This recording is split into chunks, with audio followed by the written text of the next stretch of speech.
जी, भाई ने बहुत अच्छा सवाल किया कि हामिला औरत की इद्दत जो है वो भी 4 महीने 10 दिन होती है जिस तरह आम तौर पे औरत की इद्दत होती है।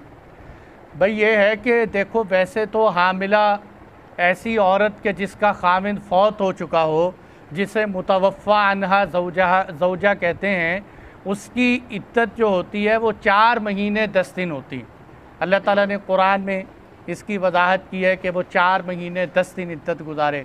और आप सल्लल्लाहु अलैहि वसल्लम ने भी फरमाया कि किसी के लिए 3 दिन से ज़्यादा सोग करना जायज़ नहीं, सिवाय बीवी के कि वो अपने खामिद पर 4 महीने 10 दिन अफसोस करे।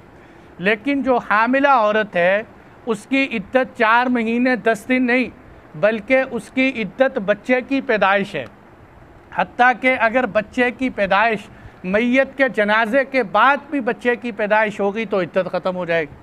और अगर बच्चे की पैदाइश वो 6 महीने 7 महीने 8 महीने तक ना हो, तब भी उसकी इद्दत 4 महीने 10 दिन नहीं, बल्कि अब उसको ये सारी लंबी इद्दत गुजारनी पड़ेगी। इसलिए कुरान कहते हैं व उलातुल अहमाली अजलुहुन्न अन यज़अन हमलहुन, हमल वाली औरतों की इद्दत बच्चे की विलादत है।